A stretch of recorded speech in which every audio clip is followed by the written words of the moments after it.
दिन से बहुत कटल कटल उदास एकर मन लगाला। कुछ बहिनी लोगन बोलती ऐ ठले जाले बतावा बहिनी लोगन कहां भयल हवे ओकरे। लड़की ए लड़की ये कदम से बाहर होई गइल बा का नहीं बोलती बाय का हो हमार बड़की जीजी का बड़ा लड़की के नाम जपती बाटू का भयल है लड़की के। ए हमार बड़की जीजी एक बात तो नोटिस कैलू कि नहीं कैलू कवन बात रे तक नहिया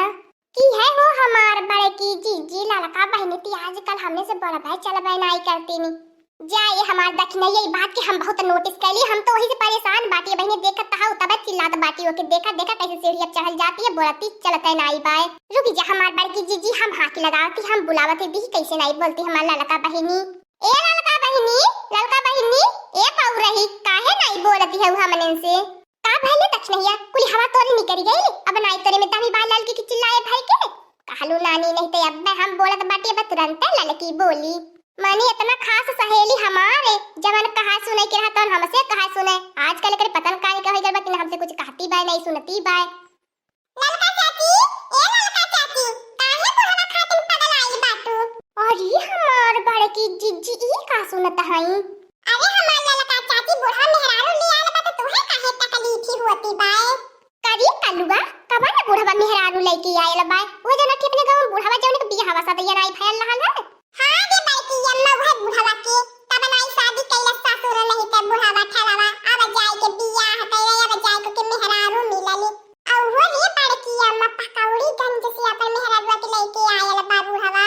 आ होई कौनो बूढ़ ठेल अबार बुढ़वा पे कैसन मेहरारू आई बुढ़ैया ते आई। अरे हमारी अम्मा बड़की अम्मा का जाना बुढ़वा के मेहरारूआ हीरोइन फेल वह मेहरारूआ के आगे बा लड़की बता लोगन का बाटू कहां लोगन तो पुरान हो गया बाटा हमारी अम्मा तो 6 महीना ले नहाबा नहीं करते है धरमिया में तकारी तलुआ तो बुढ़वा का बियाह होई तो तलाले के ऊपर कवन फरक पहुंची गयले जाए हमार बड़की अम्मा नहीं जानत बाटू आजकल का समय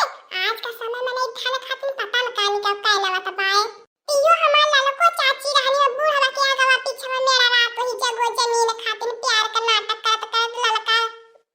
चाची के पूरा प्यार होई गेल देखत बात बुढ़वा दूसरे मेहरारू लिया ल ललका चाची के जीव हराम भइल पाए ललका नींद चैन कुल खत्म होई गेल खोई गेल पाए। अरे हमार बड़की जीजी देखत बाटू ललकी के हमन इनके नाक के नीचे का गुल खिलाना उले का करी हमार बहनी लोगन धन के मारे हम बुढ़वा का बहुत सेवा कैली आज बुढ़वा दूसर बियाह कई के हमें छोड़ देले है कुहू हमार बड़की जीजी आन का धन अपनाई अपने धन होई हो जवानी अपने कियारी बिस्सा बाऊ है धन पाए हम तो ने ऐसन पाप अपने जिंदगी में कारी पैसा धन दौलत के मारे। अरे हमार ललका बहनी अब ने बोल दे तो तोहर पलो भंडो पूरा खोल देहले कलुए बका छिपल बचल बा हमने से का छिपैबू बचैबू हमने से। अरे हमार बड़की जीजी हो रे हमार देखिनो जीजी हम बुढ़वा के चक्कर में लुट गईनी बर्बाद होई गईनी। अरे हमरे ललका बहनी का होई गेल बुढ़ा तहरे में रहत तू इतना मानत जानत रहा सारी कमाई तू ही के तो देल होई। अरे हमार ललका चाची थूक दे अपन गुस्सा थूकी दे अपने परिवार में मिलजुल के रहा बनावा खा बुढ़वा तारे कामे ना आई चलो कि नहीं बुढ़वा बाले के तो के मेहरारू लवंडी चाहे लड़की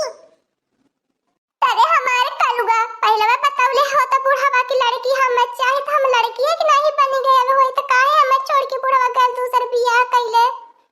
ये देख ले हमार बहिनी लोगन आजकल दुनिया लवंडा पे मरत भाई बुढ़वा भी मरत पाए काहे न मरी हमार बड़की जीजी हिस्सा मिल जाए तो गाली देवाई हमार बड़की जीजी अकियारी भी हिस्सा मिल जाए तो का भयल हे ललका बहिनी अब उतारिया रहा देव नाटक लगावे के अब कब नाटक लगावते बाटू यहां पूरा जान पानी न गटैया कस के ले जाई परवाह कई है कि हमरे बुढ़वा साथ चक्कर चलावती बाय कुछ भी हो जाए आज हमार बड़की जीजी दखिनो जीजी चाहे मरिया जाए तो का से हम नाई जब तक हमें आई है ना मन से धू एक अलवा जो बुढ़वा के बना बुढ़वा के ये घंटे बना लिया आज ने मार के चटनी लगाना नहीं तबे कहीं बुढ़वा याद रखी के मेहरारू के पाले परलन के दिल के साथ खेलत रहनी और नहीं तो बता देती हमार बड़की जीजी देखलो जीजी कलुआ बुढ़वा नहीं आई थे छत पे कूद के हमें अपन जान दई देवे। अरे हमार ललका बहनी उतारियो तू न काहे इतनी जिद करत है उतना जिद नहीं निक होती। अरे बुढ़वा दादा इधर देखा ललका चाची के हमरे का भयल बा तो प्यास दुखात बवन के रुकल रहा बच्चा थोड़ी बेर और बहन हम समय टाइम नहीं बा 10 मिनट में आवत बाटी। बता बुढ़वा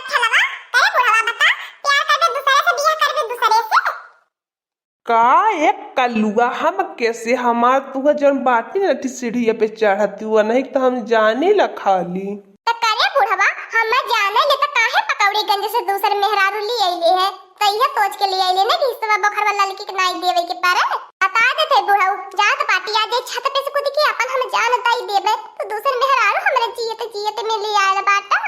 ये देख ले हो ताकि न हो बहिनी मेहरारू का छा ने वतना अपने मर्दे के का जानती मानती हुई प्यार दुलार करती हुई जितना बुढ़ावा के करती बा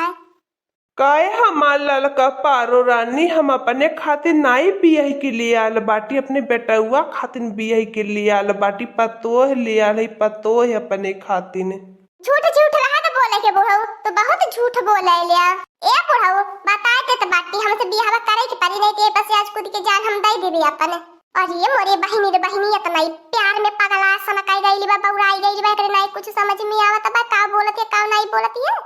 ए मर्दवा सानी तो झूठा डरवाई दे लिया नहीं देखत बाटा लाला का जीजी के मुंह आ कदम से झुराई देखत बाटा तनी सौरा हो पानी आई गल बा तई दल से नहीं कुछ खा फिर नहीं पियत है नहीं क्यों से बोलत चालत बाटी कौन लगावत मेहरारू ना टंकी अरे हमारे जेरस पूछा 70 साल मनौती मान के बटा ले रहली प्रसाद तब जाए कि ऐसे न दुल्हा पवनी और हमार दुल्हा तू है चाहे को हो नानी घुघुट्टा हो जुल्फी हो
ये तो खुद ही जीव गाड़ी में पड़ल बा तो के गाना बजाना सुझत बा तो के गाना बजाना भागत बा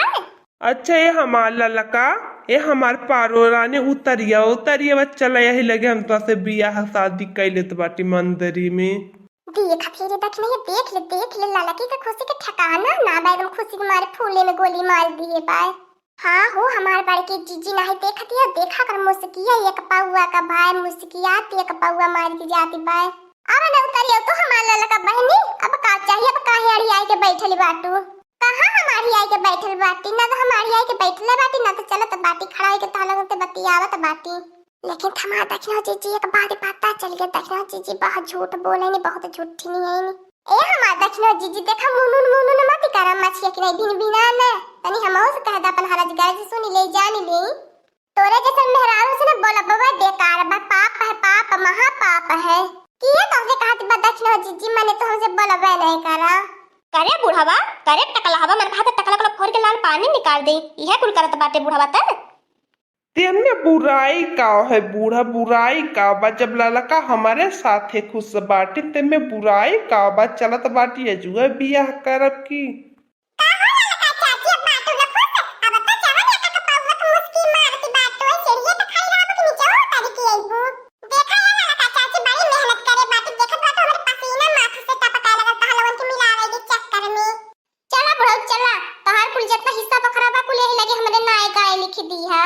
खेता बारी त बाती बा खेत बारी तू तुरंत तकाल में कहती अब्बा लिखी के दई दिए ए बूढ़ा बट्ठा लवा हमने इतना कहत है कि बेकार बनल बाटी हां दोस्तों आज का कार्टून कॉमेडी वीडियो यहीं तक था आगे का कार्टून कॉमेडी वीडियो देखने के लिए हमारे चैनल को सब्सक्राइब करिए हमारे चैनल का नाम है दीदी कार्टून ऑफिसर और हां दोस्तों हमारी वीडियो को ज्यादा से ज्यादा शेयर करें लाइक करें बेल आइकन को दबाना मत भूलिएगा सब्सक्राइब करना तो बिल्कुल मत भूलिएगा और हां दोस्तों हमारी कार्टून कॉमेडी वीडियो देखने के लिए आप सभी को धन्यवाद।